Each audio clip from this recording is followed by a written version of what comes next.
नमस्कार दोस्तों, स्वागत करता हूं एक बार फिर से एक नई कहानी के साथ। एक ऐसी सच्ची घटना जिसने पूरे देश को नहीं, पूरी राजनीति को हिला के रख दिया। ऐसी एक कहानी है भारती यादव और नीतीश कटारिया की। इस कहानी में नीतीश कटारिया का मर्डर हो जाता है और ये कहानी नीतीश कटारिया मर्डर केस और भारती यादव लव स्टोरी के नाम से भी जानी जाती है। यूपी के बाहुबली दबंग नेता डीपी यादव की लड़की थी भारती यादव। भारती यादव गाजियाबाद के एक कॉलेज में एडमिशन लेती है और वो अपनी एमबीए की पढ़ाई करने के लिए गाजियाबाद कॉलेज आ जाती है, जहां उसकी मुलाकात नीतीश कटारा नाम के एक लड़के से होती है जिसकी उम्र 25 साल की होती है। वो लड़का एक होनहार और हंसमुख स्वभाव का लड़का था, मजाक के अंदाज में रहता था। नितिन कटारा के पिता एक आईएएस ऑफिसर रिटायर्ड थे और उसकी माँ भी एक स्कूल में शिक्षा अधिकारी थी। भारती यादव नीतीश कटारा की क्लासमेट थी। नीतीश कटारा और भारती यादव दोनों क्लासमेट थे। इनकी धीरे धीरे दोस्ती होगी और दोस्ती धीरे धीरे कब प्यार में बदल गई ये पता ही नहीं लगा उन लोगों को। नीतीश कटारा भारती यादव के बारे में खूब अच्छी तरह जानते थे कि वो दबंग और बाहुबली नेता की बेटी है, लेकिन साथ साथ वो ये भी जानता था कि भारती यादव जो है वो बहुत ही अलग नेचर की लड़की है और बहुत ही विनम्र स्वभाव की है। उसका उस फैमिली से कोई लेना देना कम ही लगता था। उसके स्वभाव से ऐसा लगता था कि वो बहुत ही नॉर्मल है। उसको किसी बात का घमंड और इस तरह की कोई उसकी विचारधारा नहीं थी कि उसके पिता बाहुबली या बड़े नेता है। नीतीश कटारा के जो पिता थे वो अचानक बीमार हो जाते हैं। उसकी बीमारी को देखते हुए नीतीश कटारा पढ़ाई को बीच में ही छोड़ करके दिल्ली की एक बड़ी कंपनी में जॉब करने लगते हैं और भारती यादव अपने घर चली जाती।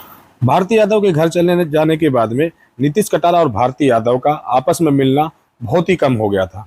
वो मिल ही नहीं पा रहे थे, लेकिन इनकी इसी दूरी ने उनको एक दूसरे के काफ़ी नज़दीक ला दिया। फ़ोन के कॉल और लेटर के द्वारा वो दोनों आपस में अपने विचारों को आदान प्रदान करने लगे। अब वो दोनों ये जान चुके थे कि वो एक दूसरे के बगैर नहीं रह सकते और उनका प्यार परवान चढ़ने लगा। भारती यादव एक बड़े नेता की लड़की थी, पैसे वाली थी। वो नीतीश के घर महंगे महंगे गुलदस्ते और बड़े बड़े कार्ड भेजने लगी। एक दिन नीतीश कटारा अपनी माँ से कहता है कि माँ, मैं शादी तो नहीं करना चाहता था, लेकिन भारती के पिता है जो उनके लिए लड़का ढूंढ रहे हैं और मैं चाहता हूँ कि भारती हमारे घर ही बहू बन के आए।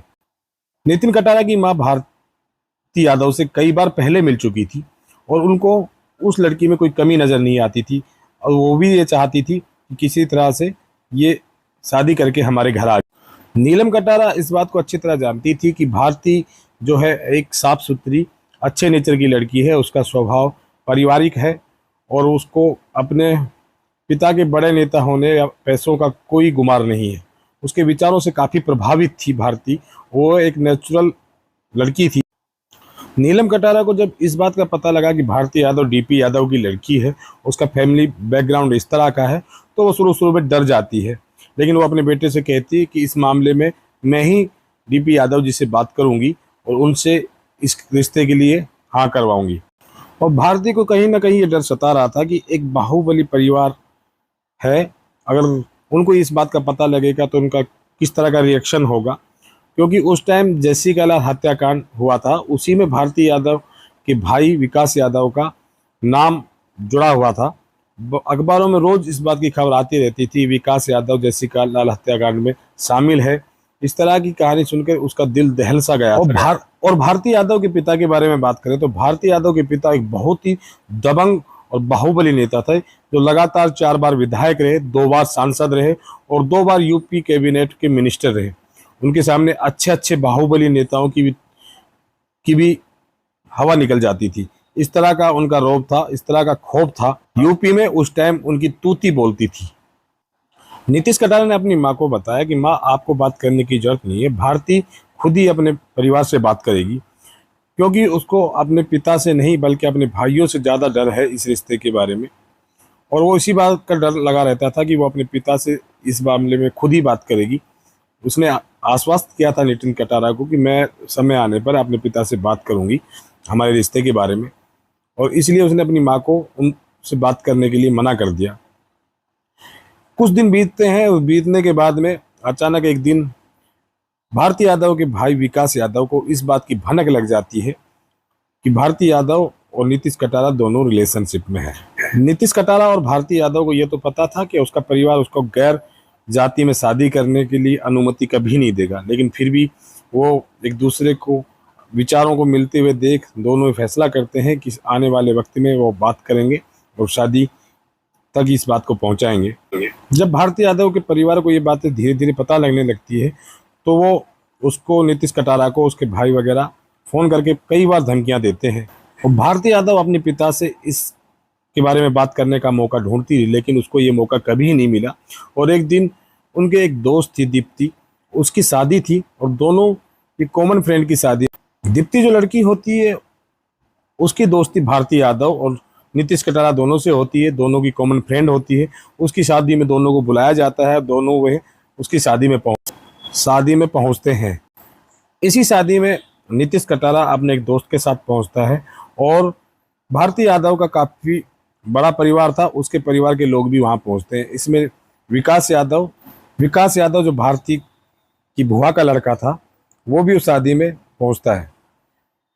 ये देखते हैं कि नीतीश कटारा के साथ भारती यादव की ज़्यादा तालमेल, उसके साथ फ़ोटो खिंचवाना, उसके साथ डांस करना उन दोनों को अखर जाता है और वो समझ जाते हैं यही नीतीश कटारा है जिससे भारती का अफेयर चल रहा है। इसी बात पे वो मन मसोस के उस टाइम तो रह जाते हैं, लेकिन कुछ देर बाद में दोनों शराब वगैरह पीते हैं। शराब पीने के बाद में वो नीतीश कटारा के पास जाता है और नीतीश कटारा से बातचीत करने लगता है। तो नीतीश कटारा अपने दोस्तों से, जब उस टाइम वो खाना खा रहा होता है, तो अपने दोस्तों से कहता है कि 2 मिनट रुकिए, मैं इनको बाहर छोड़ के आता हूँ और फिर आके मैं खाना खाता हूँ। नीतीश कटारा खाने की प्लेट वहीं रख करके बाहर चला जाता है। बाहर जाने के बाद में विकास और विशाल यादव दोनों उसको अपनी टाटा सफारी में बैठा लेते हैं और टाटा सफारी में बैठाने के बाद में उस गाड़ी में एक और शख्स होता है जिसका नाम था सुखदेव पहलवान, विकास यादव और विशाल यादव और ये तीनों ही नितिन कटारा को अपनी गाड़ी टाटा सफारी में बैठा करके गाजियाबाद से करीब 80 किलोमीटर दूर लेकर जाते हैं। सुखदेव पहलवान था जो वो एक किराया का मर्डर करने वाला था, जो पैसे लेके किसी को भी मर्डर कर देता था। विकास यादव ने खासकर उसको नीतीश कटारा का मर्डर करके और उसकी लाश को ठिकाने के लिए लगाने के लिए बुलाया था। और नीतीश कटारा को खुर्चा लेके आ जाते हैं। हाईवे से थोड़ा हटकर पुल के नीचे वो तीनों ही नीतीश कटारा के साथ मारपीट करने लगते हैं। नीतीश कटारा के साथ जबरदस्त मारपीट करने के बाद भी उनका गुस्सा शांत नहीं हुआ और नीतीश कटारा को बहुत ही ज़्यादा पीटा जाता है। पीटने के बाद भी उनका गुस्सा शांत नहीं होता तो भारती का जो भाई होता है विकास यादव, वो अचानक एक हथौड़ा गाड़ी में से निकाल के लाता है और लगातार हथौड़े से प्रहार करते हुए, मारते हुए नीतीश कटारा को मार दिया जाता है। विकास यादव, विशाल यादव और सुखदेव पहलवान ने मिलकर के उस नीतीश कटारा को जान से मार दिया जाता है। मार करके वो गाड़ी में से पेट्रोल निकाल के लाते हैं। वो पेट्रोल की पूरी टीन होती है उसको नीतीश कटारा के ऊपर खाली कर देते हैं। खाली करके नीतीश कटारा की बॉडी जो होती है उसमें आग लगा देते हैं। इसके बाद ये तीनों ही लोग वहां से फरार हो जाते हैं। इधर नीतीश कटारा के जो दोस्त होते हैं उसको शादी में ढूंढने लगते हैं। उनके दोस्तों को भी ये डर सता रहा था कहीं नीतीश कटारा के साथ कुछ अनहोनी ना हो जाए, क्योंकि वो विकास यादव के साथ बाहर गया था और उनकी लव स्टोरी के बारे में सभी दोस्तों को जानकारी थी। 2-2.5 घंटे बीत जाने के बाद भी नीतीश कटारा जब नहीं लौटता है तो उनके पूरे दोस्त सभी जगह ढूंढते हैं और नीतीश कटारा जब नहीं मिलता है तो उस नीतीश कटारा का एक दोस्त होता है भरत दिवारा करीब 3 बजे उसकी माँ को ये सूचना देता है कि ऐसे बात थी कि हम खाना खा रहे थे, तभी वहाँ विकास यादव आ जाता है और विकास यादव को छोड़ने वो भारत तक जाता है, लेकिन 3-4 घंटे से वो वापस नहीं आया है। हमने काफ़ी ढूंढने की कोशिश की, शादी में वो कहीं नहीं मिला। तो उसकी माँ को जब ये बात का पता लगता है तो उसके पैरों के नीचे की ज़मीन खिसकने लगती है और उसे किसी अनहोनी का अंदेशा होने लगता है। इसी के चलते वो वहाँ से भागती हुई उसी शादी में पहुँचती है जहाँ पर नीतीश कटारा गायब हुआ था और भारती यादव से नितिन कटारा के बारे में पूछताछ करती है और वो कहती है कि नितिन कहाँ है। तभी भारती यादव कहती है मैं भी 3-4 घंटे से उसी को ढूंढने की कोशिश कर रही हूँ, लेकिन वो मुझे मिल ही नहीं रहा। तो उसको पता लगता है कि वो उसके भाइयों के साथ वो कहीं जाता हुआ दिखाई देता है, तो उसे किसी अनहोनी का डर होने लगता है। तो वो अपने पिता के नंबर देती है, अपने पिता को फ़ोन करने के लिए बोलती है कि मेरे पिता को आप फ़ोन करके ये बातें बताइए। लेकिन जब उसकी माँ होती है नितिन कटारा के, जो फोन मिलाती है डीपी यादव को, तो डीपी यादव फोन नहीं उठाते। उसके बाद भारती यादव कहती है कि आप पुलिस कंप्लेंट कीजिए और नीतीश कटारा के गुमशुदगी की बात पुलिस को बताइए। सुबह तक इंतजार किया जाता है। सुबह होने के बाद में जब वो नहीं पहुंचता है, नहीं उसमें कोई सुराग लगता है, तो नीतीश कटारा की माँ जो होती है वो गाजियाबाद के कवि नगर थाने में जाकर उनकी गुमशुदगी की रिपोर्ट लिखवा देती है। और रिपोर्ट करते वक्त उसने बताया कि मेरा बेटा लास्ट में आखिरी वक्त में डीपी यादव के भांजे और उनके बेटे के साथ देखा गया था। और उधर खुर्जा शहर में किसी व्यक्ति को पुल के नीचे पड़ी हुई एक लाश नजर आती है और पुलिस को सूचना देता है। पुलिस मौके पे पहुंचती है। पुलिस देखती है कि औंधे मुंह पड़ी हुई अधजली सी एक लाश। खुर्जा शहर में मिली इस लाश की खबर गाजियाबाद पुलिस को भी मिलती है। गाजिया पुलिस को अंदेशा होता है शायद ये लाश नितिन कटारा की हो, तो वो नीतीश कटारा की माँ को उस लाश की शिनाख्त करने के लिए बुलाती है। नीलम कटारा जो उसकी माँ होती है नीतीश कटारा की, वो अपने परिवार के लोगों के साथ उस लाश की पहचान करने के लिए जाती है। जो पुलिस को लाश मिली थी वो इस तरह की हालत में नहीं थी कोई भी आम आदमी या कोई भी व्यक्ति उस लाश की पहचान कर सके। लेकिन नीलम कटारा की माँ थी, वो अपने बेटे की लाश को देखती तो उसमें एक बाजू ऐसी होती है जो जलने से बच जाती है। उसी बाजू को देखकर वो पहचान जाती है कि ये लाश मेरे बेटे की है, नितिन कटारा की है। नीतीश कटारा की लाश को देख के उसकी माँ की हालत बहुत खराब होती है। उसकी आंखों के सामने अंधेरा लगता है, आ जाता है। वो कहती है कि मेरी तो पूरी दुनिया ही उजड़ गई। लेकिन वो मन ही मन में एक प्रण कर लेती है कि मैं अपने बेटे को इंसाफ जरूर दिलाऊंगी। वो कसम खा लेती है इस बात की। नीलम कटारिया प्रण कर लेती है कि मैं अपने बेटे के हत्यारों को फांसी के फंदे तक जरूर पहुंचाऊंगी। वो समझ गई थी कि अगर मैं टूट गई तो उस अपने बेटे को कभी इंसाफ नहीं दिलवा पाऊंगी और उसके हत्यारे खुलेआम डोलते रहेंगे, घूमते रहेंगे।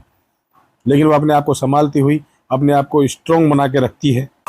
और तभी नीलम जो होती है नीतीश कटारा की माँ, वो अपने फैमिली डॉक्टर को फ़ोन करती है, पूछती है कि डीएनए टेस्ट कहाँ होता है।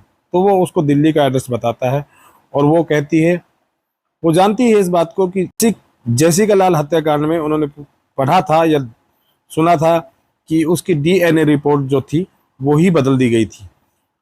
विकास यादव और विशाल यादव दोनों एक बाहुबली नेता के बच्चे थे, तो उनको ये डर था कहीं ऐसा उसके साथ ना हो जाए, तो वो उस लाश को लेकर दिल्ली जाने की बात करती है। लेकिन पुलिस ये कहती है कि आपने जब पहचान कर ली तो डीएनए की कोई जड़ तो नहीं है। लेकिन वो कहती है ये लाश दिल्ली जाएगी। काफ़ी कोशिश के बाद वो लाश को दिल्ली लेके आती है और डीएनए टेस्ट में कंफर्म हो जाता है कि ये लाश नीतीश कटारा की है।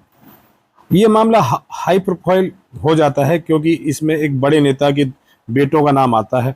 भारती यादव, विकास यादव, विशाल यादव और डीपी यादव से जुड़ा होने के कारण ये मामला मीडिया की सुर्खियां बनने लगता है। मीडिया की सुर्खियां होने के बाद में ये बहुत हाईलाइट हो जाता है और पुलिस पे दबाव रहता है कि इस मामले के लिए जल्दी से जल्दी कोई ठोस कदम उठाया जाए। उस शादी में काफी लोग आए हुए थे जिन्होंने देखा था विकास यादव, विशाल यादव और सुखदेव पहलवान के साथ टाटा सफारी में नितिन कटारा को जाते हुए देखा था। पुलिस इन तीनों की खोज में लग जाती है, लेकिन पुलिस को कुछ दिन बाद में एक सफलता मिलती है कि जो गाड़ी इस्तेमाल की जाती है उसको पुलिस बरामद कर लेती है। इसके बाद पुलिस की जांच तेज हो जाती है और पुलिस इन तीनों अपराधियों को ढूंढने लग जाती है। मध्य प्रदेश से अप्रैल 2002 में इन दोनों विकास यादव और विशाल यादव को पुलिस ने गिरफ्तार कर लिया जाता है। पुलिस गिरफ्तार करके जब पुलिस स्टेशन में लाती है और पूछताछ करती है तो दोनों पुलिस के सामने ये जुर्म कबूल कर लेते हैं कि उन्होंने नीतीश कटारा सुखदेव पहलवान के साथ मिलकर उसको हत्या को अंजाम दिया है। जब ये बात आगे बढ़ती है और मामला कोर्ट के पास पहुंचता है तो दोनों इस बात से नकार जाते हैं और कहते हैं कि ये हमने पुलिस के सामने इस तरह का कोई बयान नहीं दिया। उसके बाद जो इंस्पेक्टर होता है अशोक भदौरिया, वो भी अपने बयान से पलट जाता है और एक कांस्टेबल होता है जिसके सामने ये दोनों इस बात को कबूल करते हैं, उसको वो पेश ही नहीं करते हैं कि इस तरह की कोई घटना हुई थी। पुलिस की मिलीभगत और डीपी यादव के रसूख के सामने सब बेबस थे और नीतीश कटारा का केस लड़ने के लिए कोई वकील भी तैयार नहीं हो रहा था। और भारती यादव का नाम इस केस से बिल्कुल दूर रखा गया क्योंकि डीपी यादव एक पैसे का और वाला आदमी था और दबंग नेता था। नीतीश कटारा की माँ ये अच्छी तरह समझ गई थी कि अगर ये केस यूपी में चला और यूपी में रहा तो उसके बेटे को इंसाफ नहीं मिलेगा। वो चाहती है इस केस को वो कहीं और ट्रांसफ़र करवाने के लिए। इसी के चलते नीलम कटारा ने ये मामले की एक याचिका सुप्रीम कोर्ट में लगाई और ये मांग की कि इस मामले को दिल्ली में की किसी कोर्ट में ट्रांसफ़र कर दिया जाए। सुप्रीम कोर्ट ने नीलम कटारा की बात सुनते हुए इस केस को सन 2002 में दिल्ली ट्रांसफ़र कर दिया। अब ये मामले की सुनवाई दिल्ली में चलती है और भारती यादव था जिसको इंग्लैंड भेज दिया जाता है।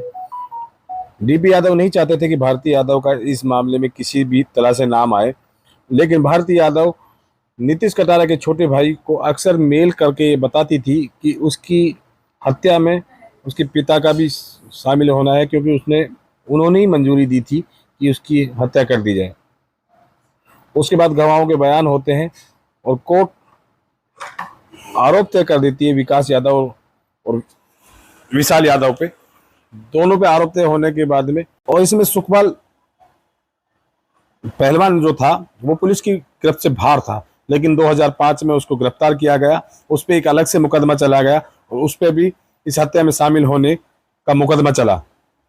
तीनों को मुकदमा चलने के बाद में भारती यादव की बार बार ये बात कही जा रही थी कि भारती यादव को गवाह के रूप में पेश किया जाए, लेकिन वो डीपी यादव नहीं चाहते थे कि भारती यादव को इस मामले में घसीटा जाए या बुलाया जाए। 7 अप्रैल 2003 में भारती यादव को एक समन जारी किया गया कोर्ट द्वारा और उसमें भारती यादव को पेश होने की निर्देश दिए गए। कोर्ट ने कई बार भारती यादव को नोटिस और समन भेजे, लेकिन भारती यादव जो लंदन में रह रही थी वो कोर्ट के सामने पेश नहीं होती।